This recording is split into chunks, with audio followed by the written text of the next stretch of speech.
By the grace of Allah, by the grace of Allah, even the darkest night will end, and the sun will rise and shine, and the sun will rise and shine. By the grace of Allah.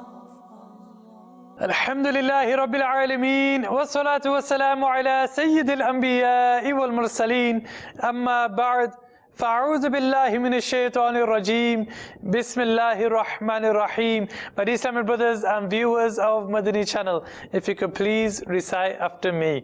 الصلاة والسلام عليك يا رسول الله وعلى آلك وأصحابك يا حبيب الله. الصلاة والسلام عليك يا نبي الله وعلى آلك وأصحابك يا نور الله. My dear Islamic brothers and viewers of Madani Channel, the name of the program is Rise and Shine. And those of you who would have been watching throughout the week from Monday all the way up until Friday, each and every single day, inshallah, we shall continue to have this program, Rise and Shine. And each and every single day we have a different special segment. Yes, on the one hand, we have the daily reminder. Within this reminder, we hear a story, something which has a moral behind it, something to learn a lesson from. And also sometimes, as yesterday, the shama'il, the beauty of the Prophet ﷺ described. As long as, my dear Islamic brothers and viewers of Madani Channel, you are watching, inshallah, we will continue to bring you more and more packages. Yes, we also have the daily hadith, a hadith of the day given to us by Abdullah Bhai, and also today, inshallah, we shall have a new picture as always. What is this new picture? Let's first listen to the verses of the Holy Quran. أعوذ بالله من الشيطان الرجيم.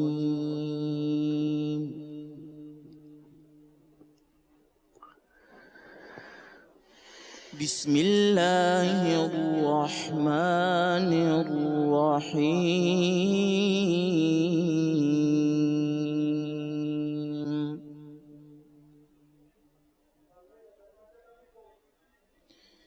إن في خلق السماوات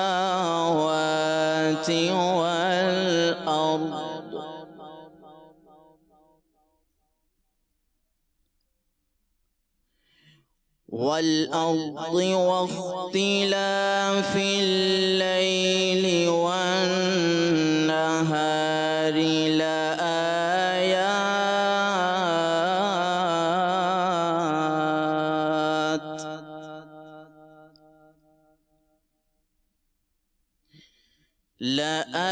لآيات لأولي الألباب.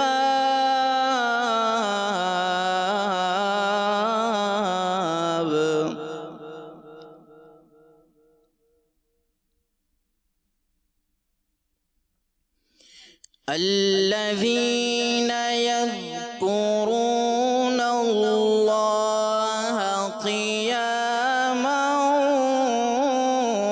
وقعودا وعلى جنوبهم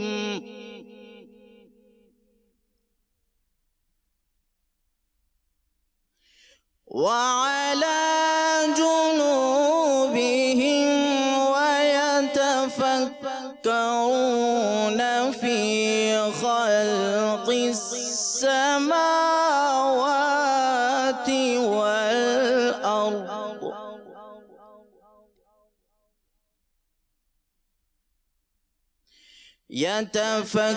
يتفكرون في خلق السماوات والأرض ربنا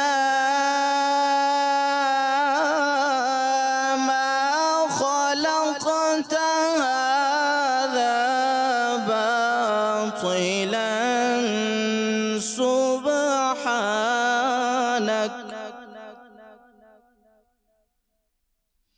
سبحانك فقنا عذاب النار.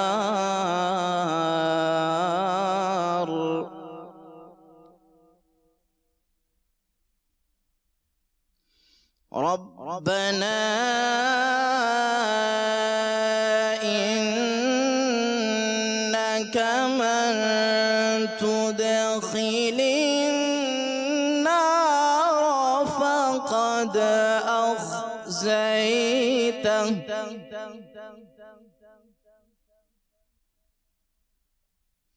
وما للظالمين من أنصار.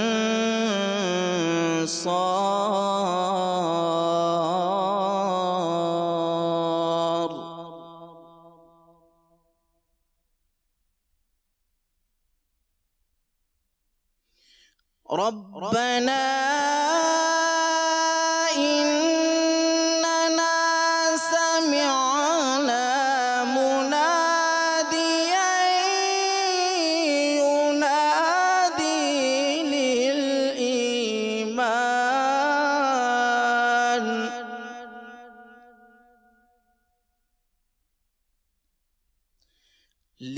للإيمان أن آمنوا بربكم فآمنا.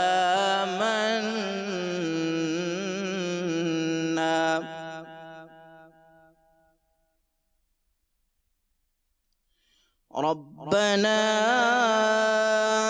فاغفر لنا ذنوبنا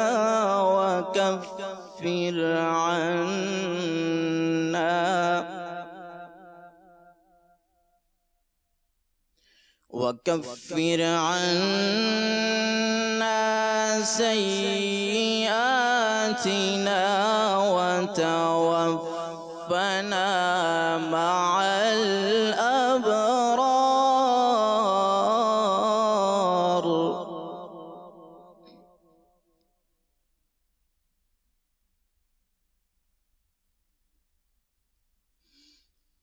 ربنا وآتنا ما وعدتنا على رسلك ولا تخزنا يوم القيامة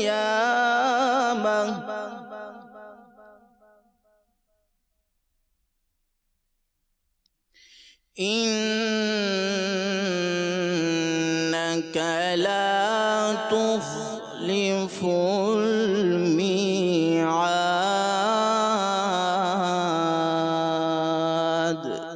صدق الله العظيم.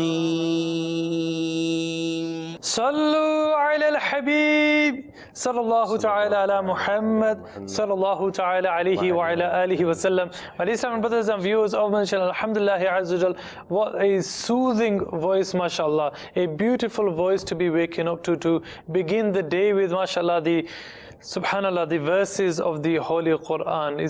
Subhanallah, it's brilliant. I remember there was one brother who was telling me, mashallah, before we do go on to that, my dear brothers and viewers of Rise and Shine, today, mashallah, we have another shining individual amongst us, and this is, many of you may have already seen him by now, our, mashallah, respected Ustad Mubin Sahib Al-Madani, also a teacher of Jami'at Al-Madina Bradford. Now, inshallah Azza wa Jal, today, as we mention each and every day, we bring to you a new topic. What's today's topic? Today's topic is something which many of you would be wishing to be able to perform. Many of you may be already busy in preparing, in your preparations for this beautiful ritual. What is this? Let's find out after listening to the beautiful recitation of the durood, sending salutations upon the greatest of mankind, sallallahu ta'ala wasallam. Let's first listen to a na'at of the Prophet sallallahu alaihi wasallam. Sallu ala al-habib sallallahu ta'ala ala Muhammad sallallahu ta'ala alaihi wa ala alihi wasallam. किस्मत मेरी चमका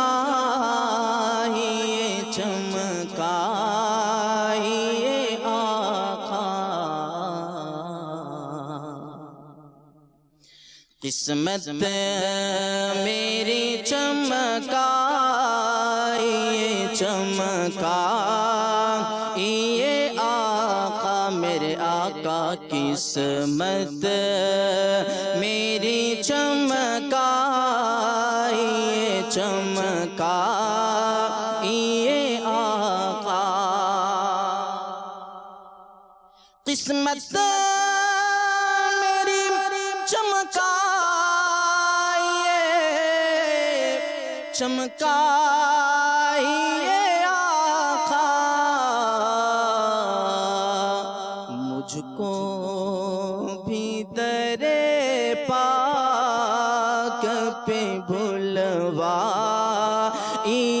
آقا مجھ کو بھی در پاک پہ بلوائیے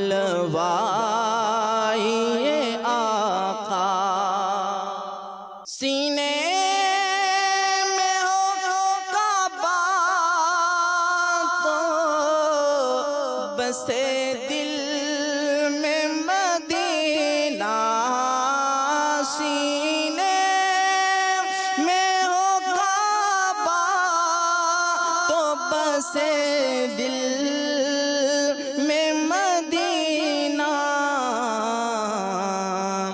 آنکھوں میں میری آپ سما جائیے آقا آنکھوں میں میری آپ سما جائیے آقا بیتاب ہوں بے چین ہوں دیدار کی خاطر بیتاب ہوں بے چین ہوں دیدار کی خاطر میرے خواب میں آ جائیے آقا میرے آقا للہ میرے خواب میں آ جائیے آقا سکرات کا عالم ہے شاہ دم ہے لبوں پر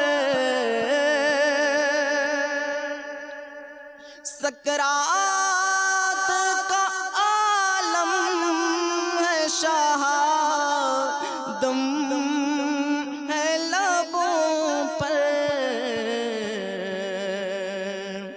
تشریف سے لانے میرے اب لائیے آقا میرے آقا تشریف سے لانے میرے اب لائیے آقا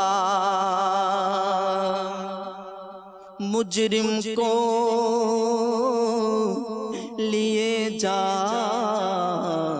ہیں اب سوئے جہنم مجرم کو لیے جاتے ہیں اب سوئے جہنم للہ شفاعت میری فرمائیے آقا میرے آقا للہ شفاعت میری فرمائیے آقا قسمت میری چمکائیے چمکائیے آقا अत्तार पे हो बहरे रजा इतनी इनायत अत्तार पे हो बहरे रजा इतनी इनायत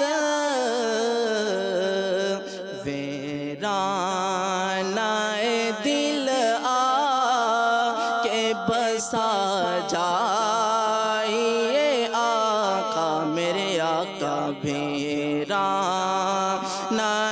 दिल के बसा जाइए आका किस्मत मेरी चमकाइए चमकाइए आका Sallu ala al-Habib sallallahu ta'ala ala Muhammad sallallahu ta'ala alayhi wa ala alihi wa sallam. Ladies and brothers and viewers of Madani Channel, the name of the program is Rise and Shine. Alhamdulillah Azza wa Jal, today we have a new guest, we have a new topic, and believe it or not, my dear brothers and viewers of Madani Channel, today's topic is the preparation for Hajj. Yes, the preparation for the pilgrimage, my dear brothers, visiting the Ka'batul Musharrafa, visiting Masjidul Haram, visiting, the greatest of all creation, sallallahu ta'ala alayhi wasallam, in Madinatul Munawwara, the blessed city of Madinatul Munawwara. Well, we won't really be concentrating on the Madinatul Munawwara part today. Why? Because inshallah this we shall bring another day, but today is just preparing for Hajj. Inshallah we have our Saad Mabin Sab here. Saad Sab, your job for today is to encourage the viewers to go and perform Hajj this year. Encourage me to go and perform Hajj this year. Before that, my dear brothers, we do have an image, inshallah, which we do speak a lot about, analyze each and every single day. So we'll inshallah also move to the image, but we also have a question of the week. Do you know what the question of the week is? We've been asking every Mubalig throughout the week. Do you know? No. What have you had for breakfast? Go on then. Have you had a breakfast? It seems like it because we've not been eating our biscuits. Alhamdulillahi Rabbil Alameen, wassalatu wassalamu ala Sayyidil Anbiya'i wal Mursaleen. Amma ba'd, fa'udhu billahi minash shaitanir rajim, bismillahir rahmanir rahim. Alhamdulillah, it's a great honor to be here on the silsila, especially with the beautiful topic that you've chosen for today. The journey which every Muslim dreams of, the journey of a lifetime, the journey of Hajj. With regards to breakfast, Alhamdulillah, I have had breakfast today. A big one? I wouldn't say a big one, a medium-sized one. Good. What did you have for breakfast? I had tea and pancakes. Tea, Allah. Pancakes with golden syrup. Let's continue with our program. We also have some khajur here, by the way, from Madinatul Munawwara. Subhanallah. So, and there's also figs in the middle. Bismillahirrahmanirrahim. You love these figs, inshallah. My dear brothers and viewers of Madani Channel, we do have a picture, inshallah. That picture shall be displayed upon the screen. Let's take a look at this picture. Sasab, you can't give away no answers as of yet, but take a good look at this picture, inshallah. It shows there's a man who is, well, a rather pompous man, you can say, sleeping in, I don't know if the picture's being displayed upon the screen. Subhanallah, it is. So there's a man who's resting, sleeping. Wow, he's actually sleeping on his right side too. There's some sort of money, you can say, notes falling out of his pocket. There's a large amount of money in this, well, what do you call this? This time? Egg timer. Egg timer, right. It's commonly used to check how long the egg should be boiled for. So usually what happens is that it has a certain amount of sand in it, and you turn it over, and then when all the sand is out, that's when you know how to take your egg out. Wow, subhanallah, I didn't know that. Anyway, barakallah for that. So, what does this represent? Have you taken a good look at it? Yes. You've had a good look at it, subhanallah. But these are my brothers and viewers of Madani Channel. What do you think this picture represents? A sleeping man in a egg timer. Egg timer, subhanallah, of all words, that's what we call it. An egg timer, although there's no egg on the screen, but there's notes, money, displayed upon the screen in the lower half of the egg timer. What does this represent? Please share with us, and we'll also share this on to the viewers of Madani Channel. So Ustaz Saab, today, preparing for Hajj, where do you start? Let's just start with this. We have an individual who's in the UK, he could be anywhere, UK, Europe, Africa, America. Hajj crosses his mind. What should be the first thing he does? Well, the first question that might arise in some of the minds of the viewers is that we're currently in the month of Sha'ban. Right. And the next month is Ramadan. And then following that, a few months later, 2 or 3 months later, the days of Hajj start. So the viewers might be asking, why have you brought this topic of Hajj in these days? Wouldn't it be more appropriate to talk about it in the month of Dhul Hijjah, when Hajj actually happens? And many a times, that's when we do hear about Hajj. Throughout the year, we're not really focused, our attention is not really towards Hajj. And when the days of Hajj actually happen... It's actually the last month, of the Islamic calendar. We start hearing about certain members of our family who are traveling and they come to meet us, so we go to meet them. Or we start seeing some images on the TV of, the people who are performing Hajj. We start seeing images of people performing Tawaf, and we realize that Hajj is happening right now. It's the season of Hajj. Oh, we have people taking selfies whilst they're there. Yeah, we get videos. We get updates on our social media, and then we realize, okay, it's the season of Hajj. Right. The reason why we've brought this topic at this stage, and why Madani Channel in Urdu and in English, alhamdulillah, discusses this many months before, is because let's say in those days, the days of Hajj itself, somebody sees those images and reflects upon the fact that Hajj could possibly be fard on me. He does his research, he finds out, he asks a scholar, he realizes that Hajj is fard on him. At that time, it's going to be too late for him to travel. Right, this is, alright then, we'll pose the first question to you. This is something which a lot of people don't understand, that Hajj is farz once in a lifetime, isn't it? That's correct. So only once, you'd have to do Hajj more than once, you'd have to do it every single year. That's right. Most people already understand this. But then the question is, I could do Hajj later on in my life, when I'm older, when I'm more pious, when I'm more practicing, first I'm start reading namaz, then I'll do Hajj. Yeah, there are 8 conditions for Hajj to become fard on a person. 2 of them don't really apply in our day and age, like slavery and things like being free from slavery. Obviously there's no slaves anymore. So the first condition is being a Muslim. Alhamdulillah, Allah Almighty has blessed us with Iman. We are Muslim, we believe in Allah, we believe in the Messenger sallallahu alaihi wasallam. So this first condition is fulfilled. Then the second condition is aql, meaning for a person not to be insane, for a person's intellect to be intact. So if a person's insane, a person doesn't have his intellect intact, then Hajj is not fard upon him. But so a mentally disabled person, he doesn't have to go and perform Hajj. Yeah, mentally disabled person, a person who's clinically insane, does not have to perform Hajj. And the third condition is bulugh, being an adult or being past the age of puberty according to Islam. So that can begin from the age of 9 for girls and the age of 12 for boys. And the latest age is 15 for boys. Okay, but then nowadays we do have a lot of children who, they're babies, they go perform Hajj with their parents, so the Hajj. Yeah, so in that case, they'll be rewarded. Obviously the child is taken there, the child will be getting the blessings of the beautiful environment of those lands, the barakat which descend there, the company of the pious people who are there. There's no doubt that the child will be honored and blessed with those barakat, those blessings, and the child will come back, inshallah, with a view to growing up in piety because of the experience in those blessed lands. But Hajj was not fard on the child if he was not baligh. So if a child has performed, for example, let's say somebody is 30 years old and he says that I've already done Hajj. When I was 4 years old, my parents were going for Hajj and they took me along with them. So that's my Hajj done. Hajj is fard, once in a lifetime I've done it. But that Hajj, because the shart, the condition of being baligh wasn't found, that Hajj did not count as the obligation, the fard Hajj. So now if a person is 30 years old and all these other conditions are fulfilled, which we're going to touch on, now he has to go and perform Hajj again, because his fard Hajj has not yet been fulfilled.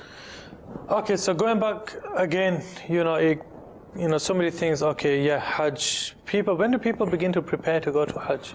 Yes, so condition of being a Muslim, condition of being sane, condition of being past the age of puberty, and the condition of having physical ability is the next condition. So if a person is not physically able, for example, a person is blind, a person is physically disabled, handicapped, then for that person, Hajj is not fard. For a person who is physically able, it is. Then the next condition is having the zad for Hajj, meaning having the financial ability to pay for the Hajj package, to pay for getting the the amount of expenses that will be required whilst a person is in those blessed lands, the money to get back again, and also enough money to leave behind so that a person's dependents can continue to live and carry out their expenses as well while this person's away. His children, his wife, those who are dependent on him. So he has to leave enough money for them to be able to get by whilst he's away for Hajj. So if a person has enough money, the packages are approximately £4,500, £5,000 from the UK. So let's say somebody has £5,000, right, and he's got enough money as well. He's got, let's say, a few £100s, which he can leave them for the 3 or 4 weeks or however many days he's going to be going for his wife and children, or those who are dependent upon him, to be able to get by in those days. Now this particular condition has now been fulfilled. And the final condition is time. So when do we look at all these conditions and see if they have all been gathered together in an individual? The time is in those days in which it's possible to book Hajj. So those days have started. People are taking Hajj bookings, people are already starting to book Hajj. So in these days, in this time period, in the time period a few months before Hajj, up until the final packages leave, or up until the final packages are possible to be booked. So during that time period, during that time frame of a few months before Hajj, in that time, if somebody has all these conditions, he's a Muslim, his intellect is intact, he's beyond the age of puberty, he has the physical ability, he doesn't have any physical impairment, and he has enough money. I think I'll take some. Yeah, carry on. And he has enough money to be able to pay for the Hajj, and he has enough money to leave behind for his family members to get by. In this particular time, in these days, now Hajj this year is fard upon him. If he delays it even by 1 more year, he will be sinful. So if these conditions are found, and one important other addition that I need to make regarding financial ability is that financial ability, that £5,000 or whatever it may be to pay for the Hajj package and enough money to leave behind, this should be beyond hajat asliya, meaning beyond basic necessities. So let's say somebody's got a debt to pay, somebody's got bills to pay, somebody's got certain, you can say, things which he needs to pay, which are upon his head. Those things will be minused when looking at this. So let's say somebody has got £5,000 and he's got enough money to leave behind, but he's £10,000 in debt. So in this case, when we minus that £10,000, the result we'll get is minus £5,000. So for such a person, Hajj wouldn't be fard at this particular moment in time. It's if he has the financial ability, the financial capability to pay for the Hajj package and to leave enough money behind for his family members whilst he's away, and all of that money, all of that expense is beyond his basic necessities. SubhanAllah, my dear son, brothers and viewers of Madani Channel, the program is Rise and Shine. Today we have Ustad Mubin al-Madani Sahib, and something which is actually imperative, which he did mention, is that if one individual did all of these 8 conditions were met, he did meet each and every single one of these conditions, then you said Hajj becomes necessary upon him this same year. That's correct, yes. Allahu Akbar. My dear brothers, this is something which we need to allow to sink in. That yes, Hajj is first once in a lifetime, but if you meet the requirements, if the requirements, the criteria is met, then we must perform Hajj this year. Yeah, and the important thing here, Shabazz Bhai, is that we have to reflect upon whether these conditions are found in us right now. So everybody needs to make this checklist and tick off each one and see if all these conditions are found in me in these days, right now. Then now it's necessary upon me to book a Hajj package and to actually go this very year. And this is very, very important because Allah subhanahu wa ta'ala has mentioned the obligation of Hajj in the Holy Quran. Remember, there are 5 pillars of Islam. The beloved Prophet ﷺ said, Bunya al-Islamu ala khams. Islam was built on 5 pillars. And one of those 5 pillars is Hajj. So that's how important it is. You know how a house cannot stand without pillars. If any one of the pillars is taken away, the house will collapse. The house will collapse. Now here, we see that Hajj is being described as a pillar of Islam. So if this pillar of Islam is obligatory upon us, is fard upon us, and we're not doing it, then how strong is our Islam? How strong is our faith? Allah subhanahu wa ta'ala in the Holy Quran, in Surah Al Imran, He says, وَلِلَّهِ عَلَى النَّاسِ حِجُّ الْبَيْتِ مَنِ اسْتَطَاعَ إِلَيْهِ سَبِيلًا. And for Allah, Hajj is obligatory. Hajj is compulsory upon the people. For whoever possesses the ability to take a path towards Hajj. And we talked about what the ability means there. So this obligation is mentioned in the Holy Quran itself. And with regards to the person who has the ability, the person who fulfills the conditions and does not perform Hajj, the wa'id, the warning in the hadith of the Prophet sallallahu alaihi wasallam, Allahu Akbar, is severe. The beloved Prophet alayhi salatu wasallam said, "Man malaka zadan wa rahilatan tuballighuhu ila baytillahi wa lam yahujja." The person who possesses financial capability, he possesses the expenses, he has a conveyance which can make him reach the house of Allah, but then he still, despite this, does not perform Hajj. فَلَا عَلَيْهِ أَن يَمُوتَ يَهُودِيًّا أَوْ نَصْرَانِيًّا. Then it doesn't matter whether he dies as a Jew or as a Christian. Allah. Because that person has left a pillar of Islam. What does this mean? This means that there's a fear that person may die without Iman. Allah, Allah. Now Shabazz Bhai, Iman is our greatest treasure. Iman, faith, is the most precious thing that we possess. And this is the thing that we have to take the most precaution in protecting. Because this is this Iman that will take us into the gardens of paradise. The condition to enter paradise is to die on Iman. So if somebody is well off, he has a good business, a nice house, nice car, good income, he's on a salary of £20,000 a year, £25,000 a year, and he clearly has more than enough wealth to be able to perform Hajj, but he's delaying it. He's making excuses. Does not perform Hajj. He's making excuses. Oh, you know what? My mom and dad haven't done it yet. Because my mom and dad haven't done it, how can I do it? That's not an excuse. Hajj is an individual obligation. It doesn't matter if it's been obligatory upon any one of your family members or not. You are looked at as an individual in the eyes of the Sharia, in the eyes of Islamic law. If somebody is in that situation where Hajj is obligatory upon him and he hasn't done it, the Prophet ﷺ is saying, this is a hadith in Jami' Tirmidhi. It's not me saying it. Our beloved Nabi ﷺ, the beloved Prophet ﷺ, the best of all creation, our guide, our inspiration, our leader. He ﷺ is teaching us that such a person who Hajj is obligatory upon and does not perform Hajj, despite it being obligatory upon him, despite possessing the ability, it doesn't matter whether he dies as a Christian or a Jew. Allah. There's a fear that that person might lose his Iman. So it's extremely important for us. And this is the blessings of Dawat Islami. This is the blessings of Madani Channel. The Madani Channel is highlighting something which maybe many of us were negligent about. My dear Islamic brothers and viewers of Madani Channel, remember we have a picture. Now this picture is of a man. For those of you that may have just joined us, there is a man in a egg timer, yes, a man in an egg timer sleeping, a pompous man, and he has cash notes, just dropping. He must have some big pockets. What do you think? Yeah, definitely. Some all deep that cash to come out. Sorry? For all that cash to come out. Yes, that's got some deep pockets, as you can see on Madani Channel. I think if you put all that cash together, Hajj might be fard on him. Allahu Akbar. You see, the question is that in his possession, or is that what the wealth is losing? That's for the viewers of Madani Channel to think about. Yes, let's move to our next segment, my dear brothers and viewers of Madani Channel, which is a reminder. And yes, yesterday, mashallah, we had Ammar Bhai. Let's see who we have today for today's reminder. Sallu ala al-Habib, sallallahu ta'ala ala Muhammad, sallallahu ta'ala alayhi wa ala alihi wa sallam.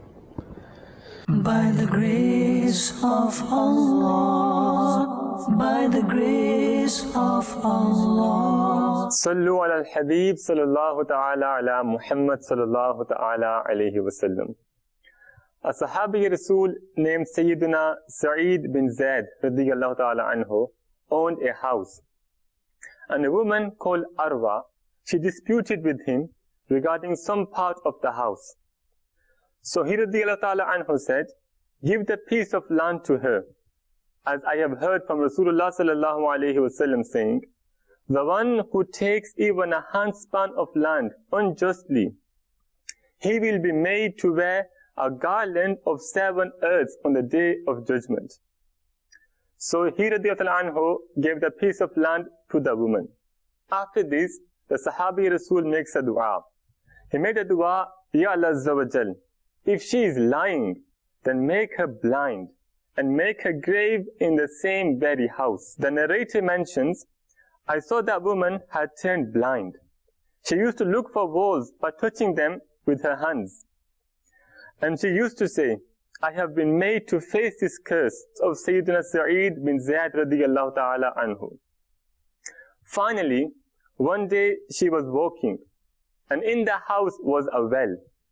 She was walking and she fell into that well and died.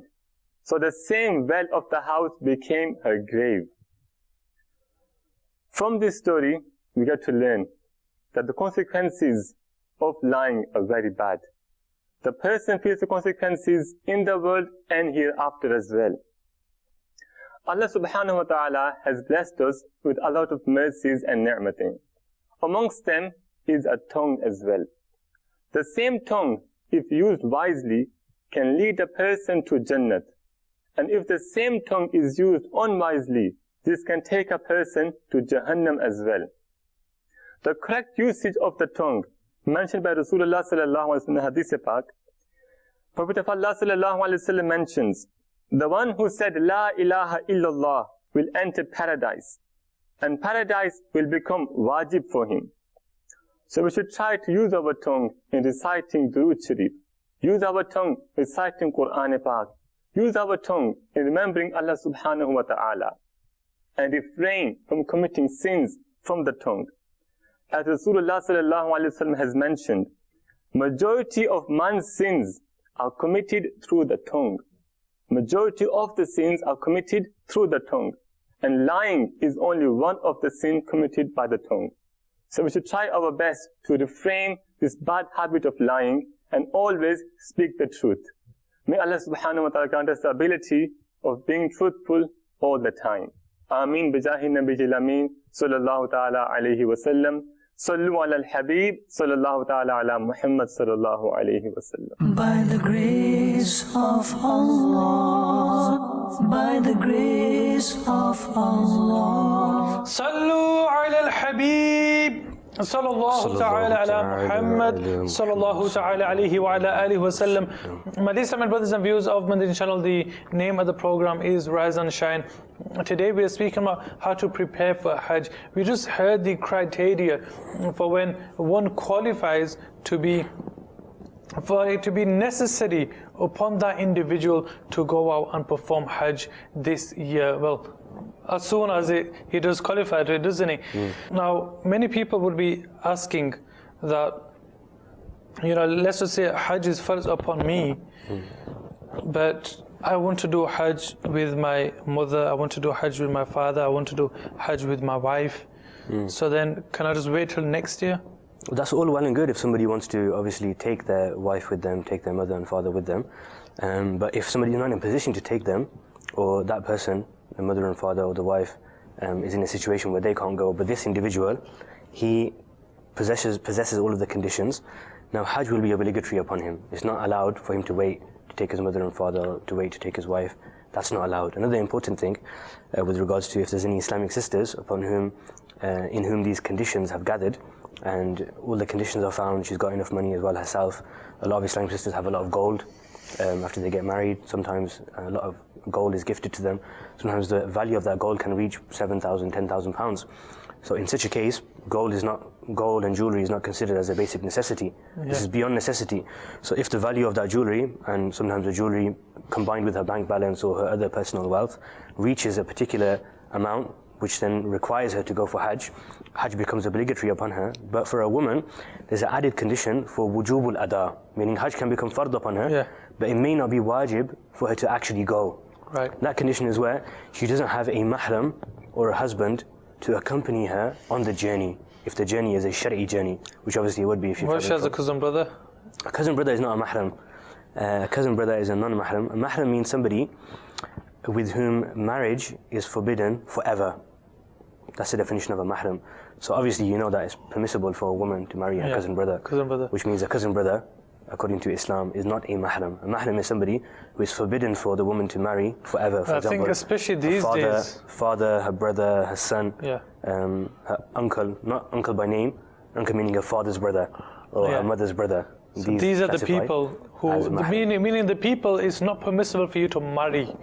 Those people. So if she doesn't have somebody like that to accompany her, then Hajj, it's not wajib for her to go to Hajj that year, even though all the conditions were found in her, it wouldn't be wajib for her to go. In fact, if she goes without a mahram, instead of gaining reward, she'll actually be gaining sin. And this again is not something that the scholars have invented afterwards. This is from the words of the Prophet ﷺ himself. The beloved Nabi ﷺ taught us, he stated, لا يحل لامرأة تؤمن بالله واليوم الآخر أن تسافر سفرا فوق 3 أيام فصاعدا إلا ومعها أبوها أو أخوها أو زوجها أو ابنها أو ذو محرم منها. Allah. Meaning it is not halal, it is not permissible for a woman who believes in Allah and the last day. So if she's a woman who believes in, she's going on Hajj, she's doing it for reward. But if she believes in Allah and she believes in the final day, she believes in the one who is the giver of reward, Allah. and she believes in the last day where the reward will be given to us. If she believes in Allah and the last day, it is not permissible for her to travel a journey, a shari'i journey, which is specified as 57.5 miles or more, except in the state that she has with her father or her brother or her husband or her son or a mahram. So the one she's performing it for, I mean, the reason she's performing it It's to gain the pleasure of Allah. is to gain the pleasure of Allah subhanahu wa ta'ala. And if she's traveling without a mahram, then instead of gaining the pleasure of Allah, she's gaining the displeasure of Allah. Sometimes here, other people become involved in the sin as well. We find that people become fake mahrams. So the tour guide will say to an Islamic sister, oh, it's okay, you don't need a mahram. I'll pretend to be your mahram. Yeah. We'll write on the form that I'm your uncle or I'm your brother. And in that way, we'll show the authorities, because even the authorities demand to see a marriage certificate or some kind of evidence that the man who is traveling with the woman is related to her, following these conditions. I didn't know they asked for a certificate. Is that? Yeah, they do. Yeah, they do. They ask, some tour companies do. When I went for Hajj, I went with my children's mother as well. MashaAllah. So they asked for a certificate to prove that we were actually husband and wife, so that it would be jaiz, it would be permissible for us to travel together. So sometimes what happens is they make fake certificates, or the tour guide claims to be her brother, and in that way they take people along. Sometimes the tour guides, unfortunately, just want to gain that extra customer, as it were. Basically they're making money on this. They too should have fear of Allah subhanahu wa ta'ala. The money might come, but that money that they're taking from her, is it jaiz for them to take that money? Is that money going to cause a lack of blessings in their sustenance? Are they going to be sharing in the sin that she is engaging in every single step of the way? Maybe thinking they're benefiting, but my dear Islamic brothers, that money could be the cause of their, ma'azallah, going to the fire of hell, you see. Yeah, so this is very, very important. It happens in Umrah as well. A lot of Islamic sisters, they have a desire to travel for Umrah, and in that desire sometimes they become blind to the laws of Sharia. But these laws come first and foremost. Right, Asasa, mashallah, we did mention the promo for the Hajj. Let's watch that promo. Sallu ala al-Habib, sallallahu ta'ala ala Muhammad, sallallahu ta'ala alayhi wa ala alihi wa sallam. Allahu Akbar, Allahu Akbar. रात को मशवरा किया हमने आपस में, ये तय पाया कि हज की तरकीब करते हैं।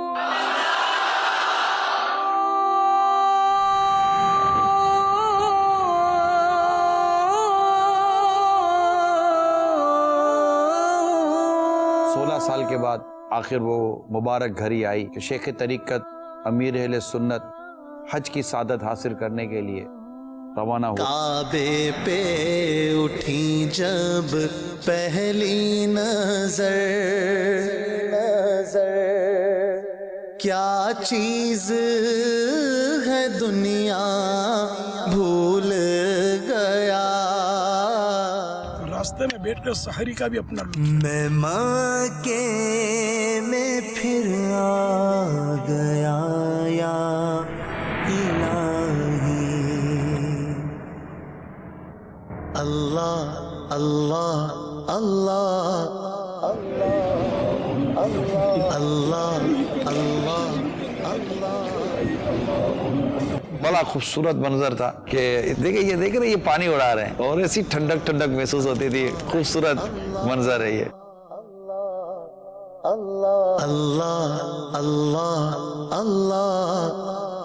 अल्हम्दुलिल्लाह मेरे सुन्नत वहाँ के जो खुद्दाम थे, इन खुद्दामों को बढ़ बढ़ कर आप वो ईदी तकसीम फरमा रहे थे।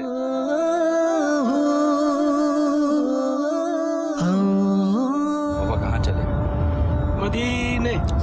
मेरी उल्फत मदीने से यूं ही नहीं, मेरे आका का रोज़ा मदीने में है। मैं मदीने की जानिब ना कैसे खींचूं, आज तो खूब मदीने की गलियों की सैर की है। या रसूल अल्लाह, या हबीब अल्लाह। दिल गमज़दा था और आशिक़े मदीना का जिगर टुकड़े टुकड़े होता जा रहा था, जैसे चैन और सुकून छिन गया हो। वक्त रुख़सत गया,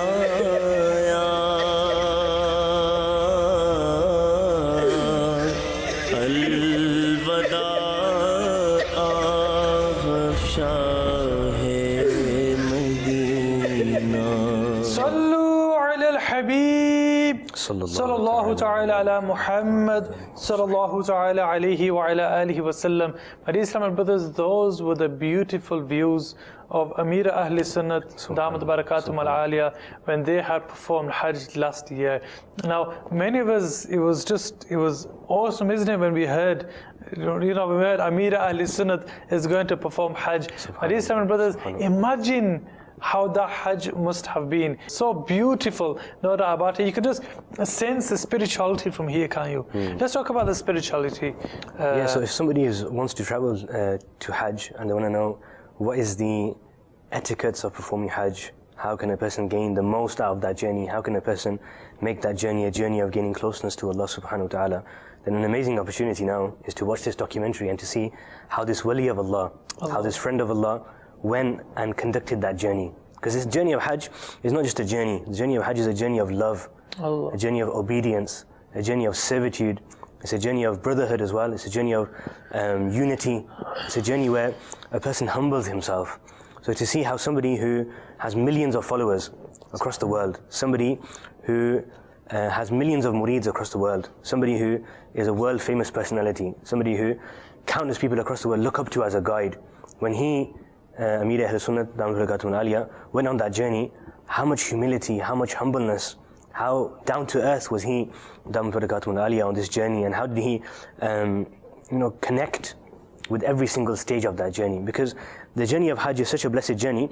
I have some ahadith regarding the journey of Hajj, regarding the reward of the journey of Hajj. The beloved Prophet ﷺ said, "Man hajja falam yarfuth walam yafsuq, غُفِرَ لَهُ مَا تَقَدَّمَ مِنْ ذَنْبِهِ." Whoever performs Hajj and does not do anything indecent and does not perform sins, all of his sins, all of his previous sins will be wiped away due to that Hajj. And in one narration it mentions that if he does this, if he performs Hajj and he does a Hajj which is pure from sins, then he will come back, he will return pure from sins, like the day his mother gave birth to him. Subhanallah. So this is the spiritual Hajj, the Hajj which a person has to not just follow the outward commands, but also follow the inward commands. So here it mentions not to perform sins. So in talking about the spirituality of Hajj, the preparation of Hajj, one of the signs that a person's Hajj has been accepted is that when a person returns from that journey, he returns a better Muslim than he was before. So if before, let's say, he had a habit of maybe using foul language, or a habit of talking too much, maybe backbiting, saying things that he shouldn't be saying, when he returns from Hajj, the habit is gone. If maybe before going to Hajj, he was a bit lazy in performing his salah, he would pray now and then, he'd miss certain prayers, maybe he'd just go for Jummah and not pray the other prayers, maybe he'd pray in the evenings but miss his Fajr every day, maybe he was lazy in his prayers. When he comes back from Hajj, now he is firm on his 5 daily prayers. That's a sign that Allah subhanahu wa ta'ala has accepted his Hajj. Start praying every day, or they start refraining from sins. But we have to prepare for these occasions, whether it's Ramadan. When they're praying, because they did not prepare for it, they did not learn the method of how to pray the salah. They did not know how to perform the wudu, how to perform their ghusl. For these reasons, what will be the state of their prayer. So it's the same thing here, isn't it? And there's many things as well. Rituals of Hajj. And it's also about, not just developing outward acts of worship, developing humbleness, developing patience, gratitude in the heart. Because when a person's on that journey, it's a journey of blessings, it's a journey of barakat, it's a journey of enlightenment, but it is also difficult. especially in the summer, it's going to be hot. You're not always going to have the same luxuries that you have at home. You're going to have to be patient. You're going to have to share with others. You're going to have to think about the rights of others. You're going to be sharing a room with people who maybe you've never met before. If you're used to, having your own bedroom and not sharing it even with your own brothers, then now you're in a situation where you have to share with 4 or 5 random people who you've just met. You have to take care of their rights. You make sure you're not disturbing their sleep. Make sure you're not, talking away on the phone when they're trying to rest. All of these things. It's beautiful that you're pointing this out because, not many people speak about this. These are things that we have to reflect upon before traveling on this journey. Even like, for example... Do you know one thing I've seen, like, for example, the last time I went to Umrah too, just about 2 months ago, is that people are considering this, there used to be a time where we used to have that respect and honor for the Haramain Sharifain, it's, total another place. People who never used to smoke before, they would never smoke there. Not people would never smoke before. That don't make sense. People would always smoke here. Smoke at home. They would go there. They wouldn't smoke there. They wouldn't. There's so many things they would do here. But out of respect for that place, they would not do there. But nowadays, unfortunately, what I've seen, which is very, very sad, is that people are beginning to lose their respect for that place also. I mean, it's important for us we have to be clear-cut about it. It's not a holiday. It's a journey of getting closer to Allah subhanahu wa ta'ala. You see, some people only go and perform Hajj because they need to become a mahram for somebody. For example, if there's an elderly woman and she needs to perform a Hajj, there's nobody else to go with her. Her son's too busy at work, so she thinks, "Chalo, I'll take my grandchild." So her grandson will go with her, but her grandson's that type of person who he doesn't even care he's going on Hajj. It doesn't even matter to him. To him, it's like going to another country. He's just going abroad for a week or so. Now, him when he's going to go there, imagine the way he's going to dress is not going to be the way a person should be dressing there. The etiquette, for example, smoking a thing, he'll continue doing it there. He would never read his prayers here. He'll do the same. He has to realize how lucky and how honored he is, because the people who go to perform Hajj, they are Duyuf ar-Rahman. They are the guests of Allah subhanahu wa ta'ala. Allah subhanahu wa ta'ala has called these people and given them this blessing and this honor of traveling on this journey of a lifetime. And in those blessed lands where, the noble people, the prophets of Allah, our Prophet alayhi salatu wasalam, the Sahaba, their blessed footsteps, left their beautiful marks. And there, people across the world in poor countries, they save up for their entire lives. Allah. For 50 years, 60 years, especially 70 with years. The situation nowadays with the expenses getting higher. And you see, I met one person last year and he approached me and he says, "Oh, inshallah, I'm going to Hajj tomorrow." He met me. He said, "Inshallah, I'm going to Hajj tomorrow." And firstly, I was taken aback. Wow, you're going on Hajj? Like, really? He was dressed in shorts, and you know how it is. So I was thinking, like, wow, you're going on Hajj? And he says, "Yeah, inshallah, I'm going tomorrow. I need to take, my mother or my grandmother needs to go, so I'm going to go with them." So I said, "Look, do you know anything about Hajj?" He's like, "Oh no, inshallah, I'm going to go there." And then, I said, "Do you know how to perform wudu? Like the simple things?" Yeah. And he's like, yeah. Like, how? And subhanallah, they don't know.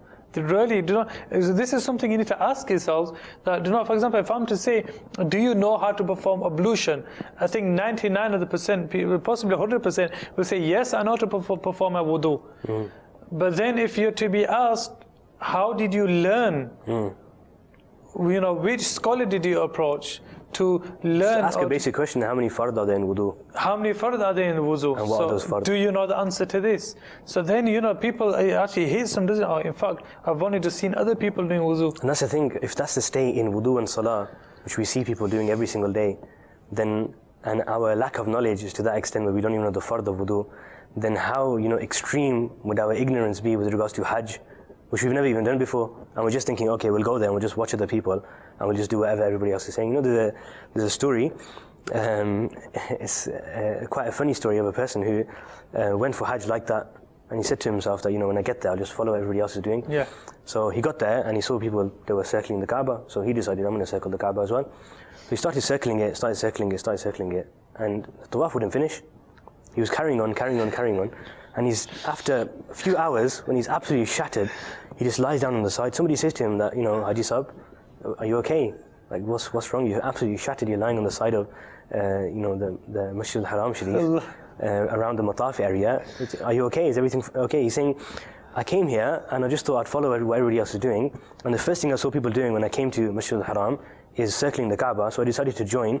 I thought when it finishes, then I'll stop as well, and I'll go and do the next rite, wherever the next stage is, wherever it may be, I'll follow the people, and I'll go into the next step of Hajj. But this tawaf is never finishing. The person said to him, do you know how many rounds there are in tawaf? Allah. He said, I don't know how many rounds there are in tawaf, I'm just You just following keep the going people. around, you're just following the rest. Following the people. In actual fact, then he found out on that day, when he's actually, performed 2 or 3 hours of tawaf already, there's actually 7 rounds in tawaf. After the 7th round, your tawaf is complete. You can move on to the next stage. So it's just, basic things that people don't realize, and because of that, they end up falling Imagine his stay in Safa Marwa. Did you ask about that one? I think after that experience, he probably asked questions, or he probably, started to gain the knowledge that he needed. How many times I need to go between Safa and Marwa? Otherwise, it would have been all day. You could have been there for days. Yeah, obviously the tawaf never stops, does it? Yeah. People stop to perform salah, for example, but then it restarts again. Yeah. And it's going on all the time. So. Subhanallah. My brothers, let's go to the next segment of the day. Let's listen to a hadith. For this, we have, as usual, our Abdullah Bhai. By the grace of Allah, by the grace of Allah. Sallu ala al-Habib sallallahu ta'ala ala Muhammad sallallahu ta'ala alayhi wa sallam. Inshallah Azza wa Jal, today we will be listening to a beautiful hadith with a very powerful message. That if we implement this message in our lives, we will be able to lead a very happy and peaceful life. Sayyidina Abu Hurairah radiyallahu ta'ala anhu narrates that the Holy Prophet sallallahu ta'ala alayhi wa sallam said, part of the perfection of a person's religion is that he leaves what does not concern him. Why should we involve ourselves in such things that do not concern us? Islam teaches us not to waste our time, not to waste our wealth, not to waste our effort in such things that do not have any benefit in this dunya nor in the hereafter. Therefore, we should train ourselves to become those people who value our time and who use it carefully in doing only those things that are beneficial for this dunya and also for the hereafter.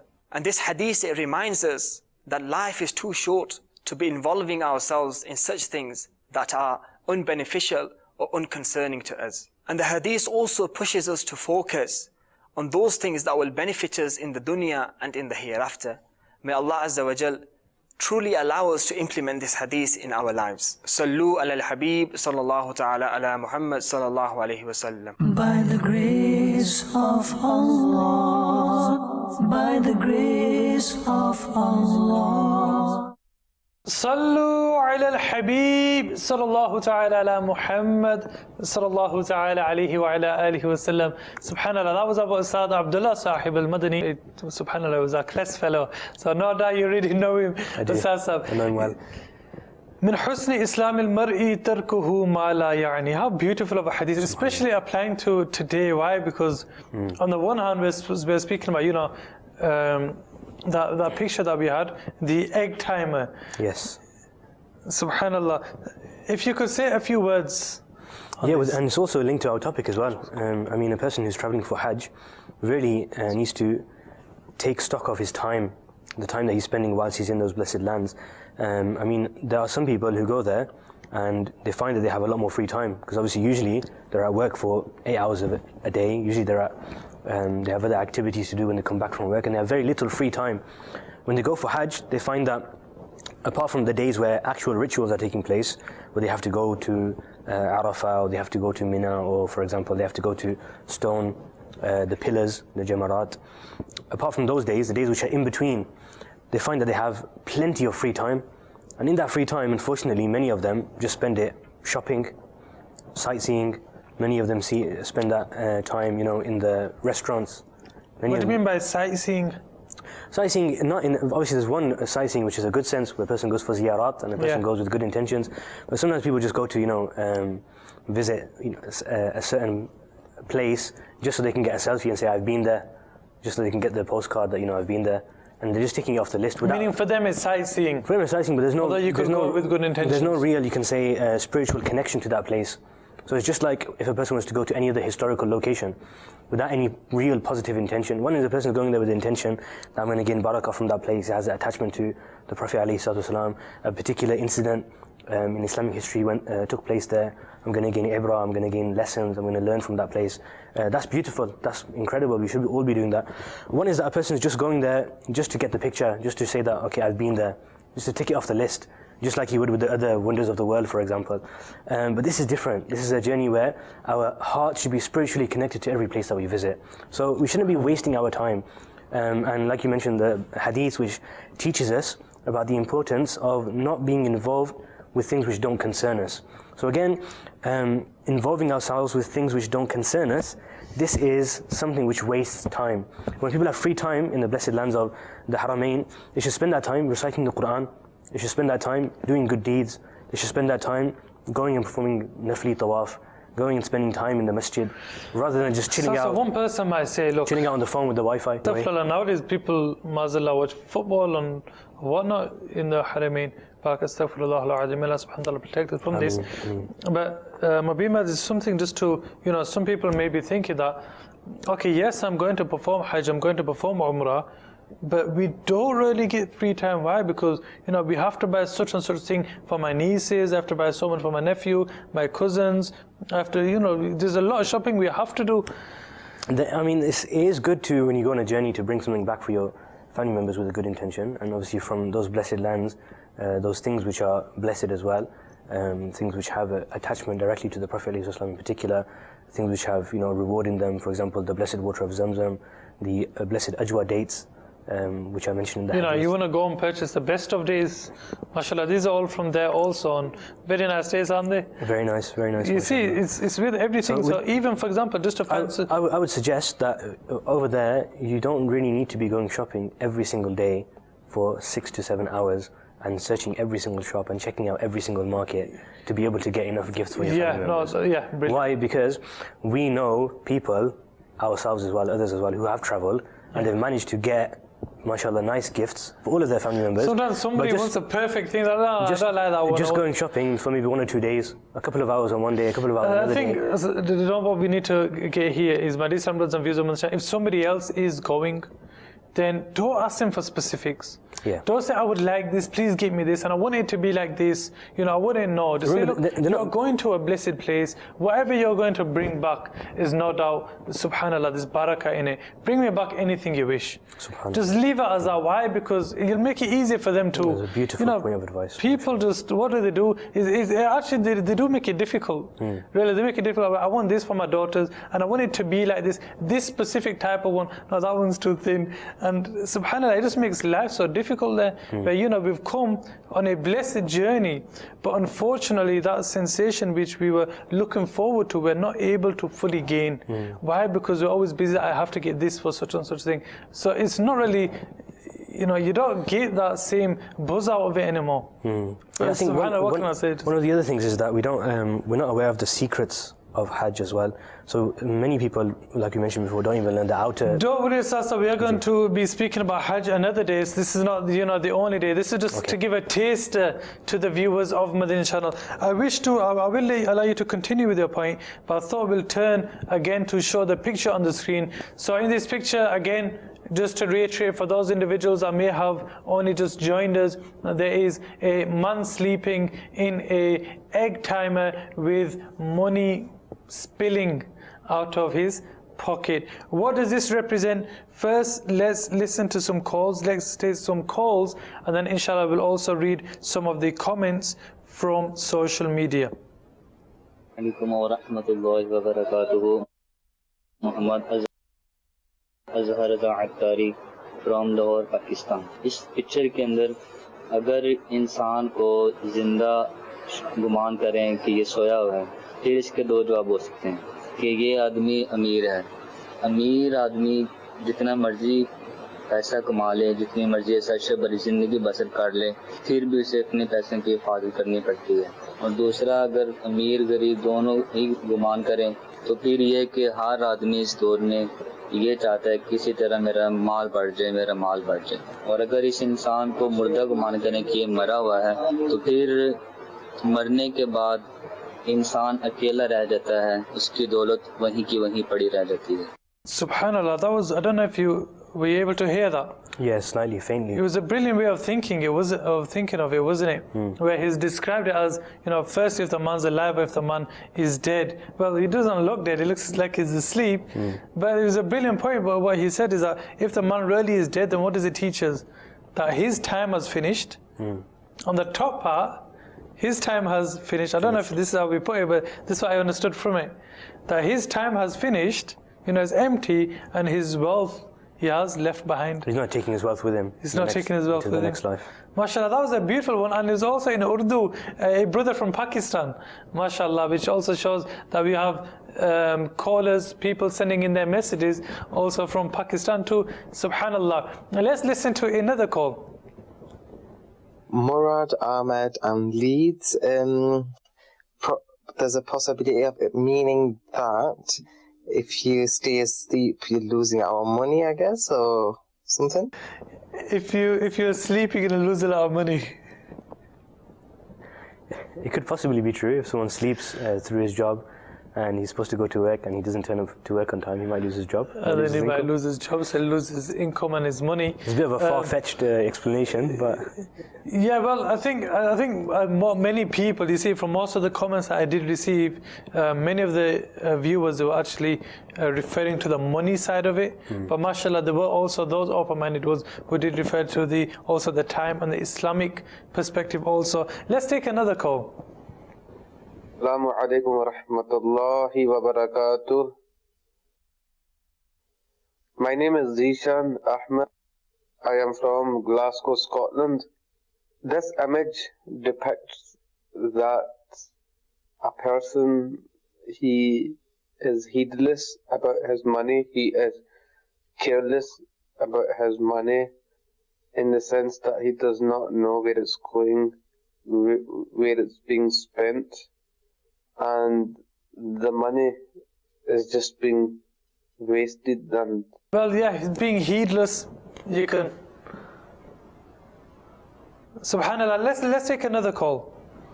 Assalamu alaikum wa rahmatullahi wa barakatuh. Noor Mohammed Madani here from Bolton.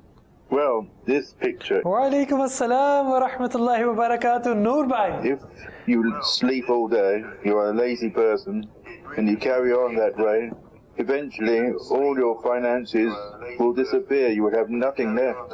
So, don't be a time waster. Look after yourself and look after your finances.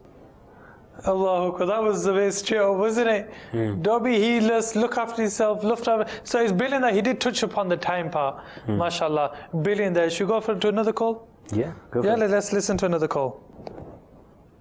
Life is too short and time is money.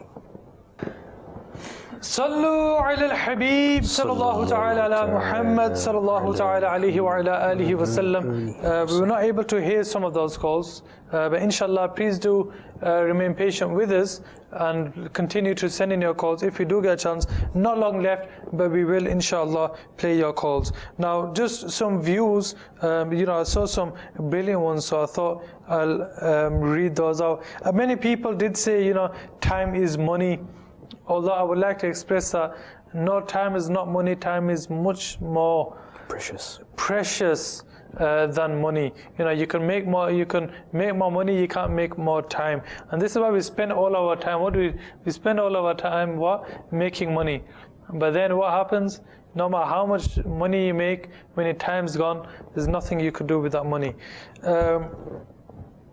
So one individual, he says, everything's going to be left behind. Your state can change within a flash. Everything is going to be left behind. Your state can change within a flash. Sleeping in the state of negligence in this life, with money being valued more than time. Where here, rather than the dust, which denotes upon the time itself, what was it? It was the cash. So his is the value of money given precedence to time itself. There's another one which I really liked. He's hoarding money and materialistic pleasures, not knowing he has limited time.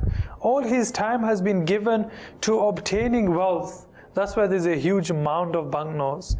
He's not looked after his health.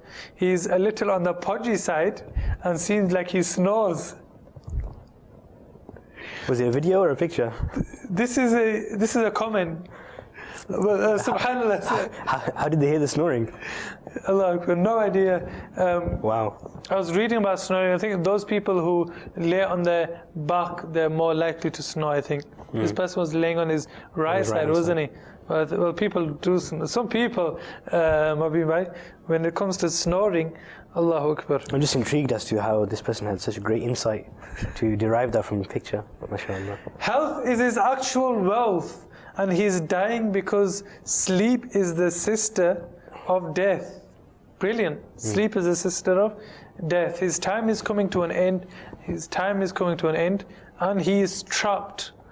I like it. Brilliant.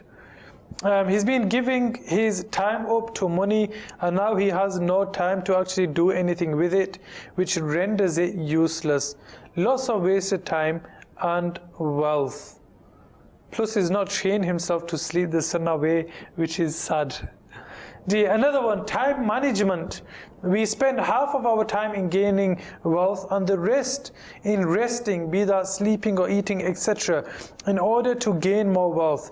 It's all about time management. Of course, to live in this world, you must earn some money, but we should strive for the middle path, dedicating time towards Allah Azza wa Jal as well, and preparation for the akhirah. Jazakallahu khairah for each and every single individual. In fact, there's another one which I really liked, so I would like to read also. This person has actually posted two. I'll read out one. Time for making money, etc. will come to an end, and we will have to wake up to the truth of the hereafter, i.e. our actions and time worrying about the wealth of the world will come to an end. Then what will happen? What will happen next? Sallu ala al-Habib sallallahu ta'ala ala Muhammad sallallahu ta'ala alayhi wasallam. Let's hear what our Mubin Bas says about this. With regards to the picture, another thing that came to my mind. If the picture could please be displayed upon the screen. You can decide if it's appropriate or valid, but I was thinking that every person's rizq, the amount of money that every person is going to earn and the amount of rizq that every person is going to eat is fixed. And without fulfilling that rizq, it's not possible for a person to leave this world. But when that rizq is finished and the time is filled with accordance to the knowledge of Allah subhanahu wa ta'ala, and a person's taken his last piece of rizq, he's earned his last amount of money that he was going to earn, that's when his life is over.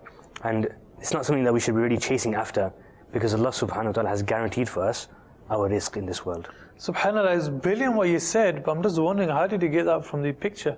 I was thinking that the money's filling up, and it's a timer. So when the time has been completely filled with money, and that's the end of time, that's when a person will leave this world. A person cannot leave this world without fulfilling all of the money that he was going to earn. That's been written for him. MashaAllah, brilliant point there. Jazakallahu khairah for all the viewers who did take part by sending in their voice clips. We've got 9 minutes left. You can just... Yeah, I wanted to talk about... you need to encourage us to perform Hajj. Yeah, the spirituality of Hajj. So sometimes what happens is that, there's many people who are not even aware of the outer adab, the outer actions, the rites of Hajj, the fara'id, the wajibat, what you need to do on which day. That's very, very important. But along with that, there's a spiritual aspect as well. There's secrets of Hajj. So like Mullah Ali al-Qari rahimahullah, he has a book called Anwarul Hujjaj, in which he talks about the asrar of Hajj. And one of the things that he mentions what does asrar mean? Asrar means the secrets of Hajj. So he says the word Hajj as well, just the word Hajj. If you reflect upon the word, it consists of ha and jim. And the jim is double, it's got a tashdid on it, which means it's a double letter. So there's two jims. Yeah, so he reflects upon that and he says that ha means the hilm of Allah subhanahu wa ta'ala. Allah. The forbearance, the mercy of Allah subhanahu wa ta'ala. And jim means the jurm of the individual, the crime or the sin of the person. So when the mercy of Allah, the forbearance of Allah joins and connects with the crime of the person, this is Hajj. And this leads to a person's sins being forgiven. And the jim is double, because the person's sins, no matter how great they are, Allah subhanahu wa ta'ala's mercy will encompass those and wipe out all of his sins. He also mentions many other points as well regarding each point of Hajj. So when we go for Hajj, what do we wear? We wear ihram. So males wear 2 white sheets. Right. So this, removing our normal clothes and putting on this has, again, many spiritual connotations. For example, this teaches us unity. So it might be that somebody is a laborer from a poor country, and somebody else might be a king from a very rich country. He might be somebody who is a millionaire from a different country. But those people, when they enter the city of Mecca, when they're in the plains of Arafah, they both look exactly the same. There's no difference between king and pauper. Everybody's equal in the sight of Allah subhanahu wa ta'ala. So this is something that wearing that dress actually teaches us. You might have somebody who is a slave and somebody who's a king, but they're both in one row and they're wearing the exact same clothes. And another thing is that this journey teaches us the preparation for the real journey to the hereafter. When a person is preparing and he's packing his items and he's preparing what he needs for that journey, he should be reflecting upon how much preparation has he made for the journey to the hereafter. He's going for Hajj and he's got a checklist of what he needs. He's got his ihram, he's got his belt, he's got his toiletries, he's got everything that he needs, his footwear, everything else, and he's making sure that his luggage is fully packed. Right. But the question is, he's going there for how many weeks? 2 weeks, 3 weeks? And he's making sure and he's doing all that preparation. But the journey of the hereafter, before which we have to stay in the grave for possibly hundreds of thousands of years, we don't know how long. How much are we prepared for the time we're going to spend in the grave? Similarly, the ihram again. The ihram is like a person wearing his kafan, because in the kafan we also are wrapped in white sheets. Yeah. So this is a reminder that one day we're going to have to leave this world with just those white sheets on our body, with nothing else. So at that time we have to reflect upon the journey of, and when everybody's coming together, everybody's walking from different parts and they're coming and gathering in one plain in Arafah, this is also a reflection or a reminder of the Day of Judgment. That when the trumpet is blown and everybody is resurrected, everybody comes together, they're going to be gathered together in one plain like that. And there they're going to be begging Allah subhanahu wa ta'ala for His mercy. So that again is a reminder of the Day of Judgment. So at every stage in the Hajj, a person should be reflecting upon these things. Another thing he mentions is that when a person does istilam of al-Hajar al-Aswad, the black stone, obviously if a person can, then he should go and kiss the stone, but because of the rush sometimes it's not possible to do that. So when a person... I think if you could mention a bit about kissing the black stone also. Yeah, kissing the black stone, obviously at the beginning of tawaf, the way that it begins is that a person does istilam. So if possible, the first thing that a person should do is kiss the stone. But obviously if there's what shouldn't a person do? This is... Yeah, obviously it's not permissible to push people out the way or to harm people or to cause injuries to people just to get that blessing. I mean, if you're going to be doing that, then you're not going to be getting reward, you're going to be getting sin for that, because obviously you're hurting the feelings of people. And the hukukul ibad in Makkah al-Mukarramah, where the sins are multiplied, and hukukul ibad are very, very important. So obviously we have to make sure that we're not causing harm or pain to anybody when we're doing that. And if it's not possible, then the alternative has been mentioned in the Sharia. So you just raise your hand towards it, or if you can touch it with a stick, then that's the second stage, but again, that's very rare. So when you raise your hand towards it, what Mullah Ali Qari rahimahullah mentions is that a person should be, it's as if he's making a promise with Allah subhanahu wa ta'ala, because the black stone has been referred to in the hadith as Yaminullahi fil ard, which literally means the right hand of Allah on the earth. But obviously, as we know, Allah Almighty is free from physical body parts, so it's a metaphor. What it means is that it is that place where people go, and when they do istilam, it's as if they're making a promise with Allah subhanahu wa ta'ala. So when you're doing istilam to the black stone, you make a promise to Allah that from this day forth, I will obey all of your commands. From this day forth, I will not disobey you, O Allah. You make this promise with Allah subhanahu wa ta'ala at that time. Similarly, when a person goes to stone the devils, at that time he should be also reflecting upon the evil of his nafs. When he's stoning the devils, he should be stoning the devil, the pillars which represent the devils. He should be stoning that, and also at the same time, imagine that he's stoning his own nafs. And imagine that when he goes back from this journey now, he wants to, kill his nafs. That's why some of the scholars mention, Mutu qabla an tamutu. Die before you actually die. Meaning, kill and suppress the desires of your nafs before you have to leave this world.